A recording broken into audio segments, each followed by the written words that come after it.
Today we're looking at the latest flying brick to enter the Space Marine Armory with a discussion of the 3 variants of Storm Speeder.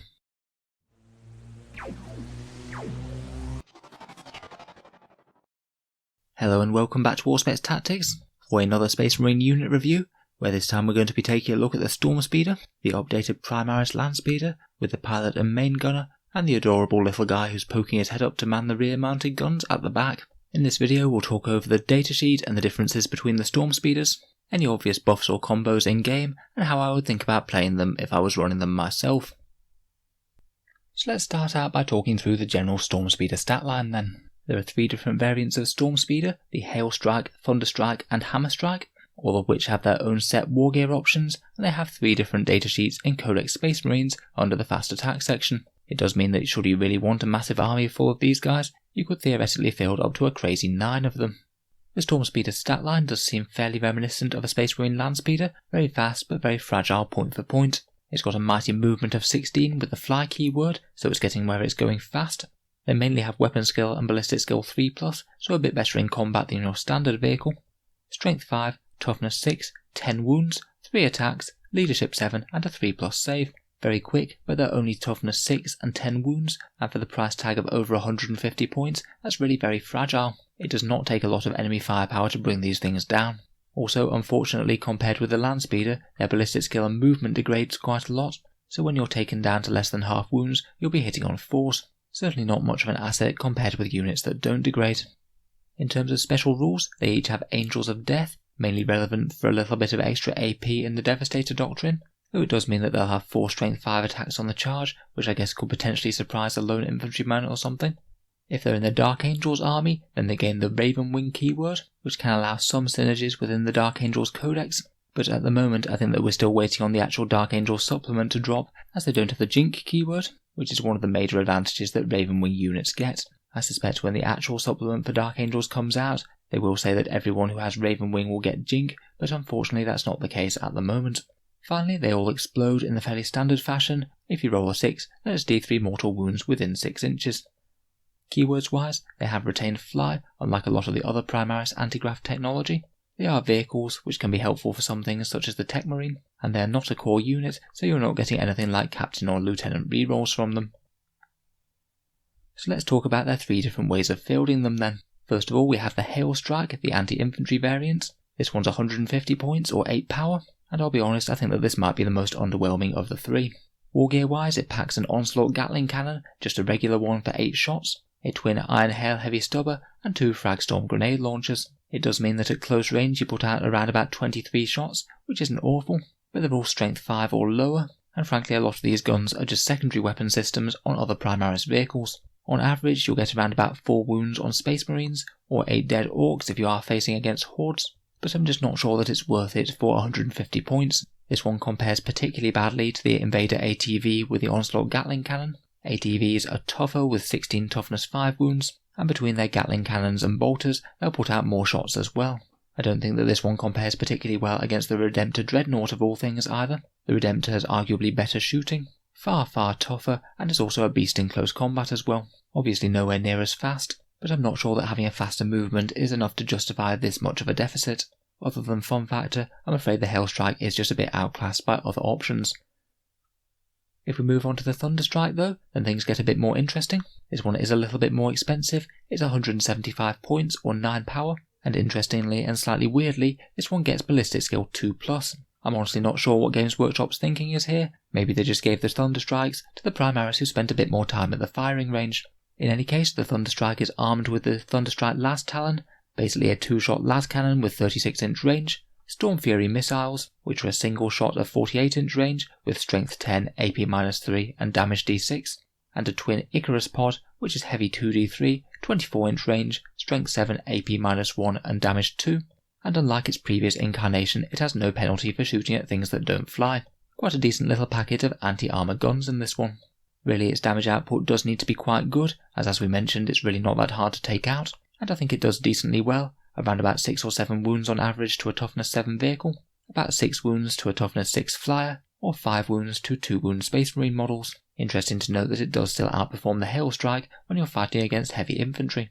Overall I think that this one is far more usable, although I think its main issue is that it's competing with all the many and varied sources of Space Marine anti-tank that we have, which does include some very efficient units such as the ATVs and attack bikes with multi-melters, regular land speeders with multi-melters, and all of the more standard anti-tank vehicles such as Predator Annihilators, Venerable Dreadnoughts with missiles and las cannons, and the new Gladiator Valiant. I think both this one and the Hammerstrike do compete quite well in terms of damage output, but again it's just their durability that lets them down. Talking of which, let's move on to the third variant, the Stormspeeder Hammerstrike. This one's 170 points or 9 power, so a little bit less than the Thunderstrike. It's only ballistic skill 3, but I'd say it's a little bit more heavily armed. It has a Hammerstrike missile launcher, which is heavy 2 at 36-inch range, strength 8 -3, and flat damage 3. Not bad, particularly when we're seeing a lot of Gravis armor about at the moment. It has a very nasty looking 3-shot multi-melter called a Melter Destroyer, basically exactly the same profile as a multi-melter but 3 shots. If you can get this thing within 12 inches, it's really going to make a mess. And then as a secondary armament, it's got 2 Crack Storm grenade launchers. They both essentially ping out a crack grenade when you're within 18-inch range. If we run the same numbers as we did for the Thunderstrike, assuming that we're out of melter range, it does around about 7 wounds to a toughness 7 vehicle, so a little bit better, a little bit worse against a toughness 6 flyer, and perhaps a little bit better against 2 wound Space Marines. So generally better on the whole, though because it has a lot of strength 8 weapons, it isn't quite as efficient against toughness 8 targets, and its guns are just a bit shorter ranged compared with the Thunderstrike. If you can get in melter range though, then its damage output goes up by quite a lot. If I was using the Storm Speeders though, then I will be looking at either the Thunderstrike or the Hammerstrike. So how to get a bit more out of them on the table. First of all, the chapter choice can really help some of these. Ultramarines can allow you to fall back and shoot, which isn't bad for a skirmishy type speeder like these, and it means that you could be a bit more happy about charging into close combats to tie up enemies. Iron Hands I think might be one of the stronger picks. A 6+ Feel No Pain will make them just a little bit more durable, and also they won't degrade as badly. Raven Guard can get them light cover for a 2+ save at longer range. Salamanders give a big damage increase to the Hammerstrike. A single wound reroll is pretty excellent for these enormous shots, and getting +1 to wound on that Melter Destroyer is really going to take it to the next level.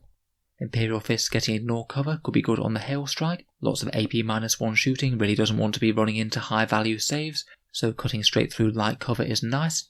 And finally, Dark Angels with the Raven keyword could be interesting, though I think we're going to have to wait for the full codex to come out to see exactly what sort of tricks are going to be best on these.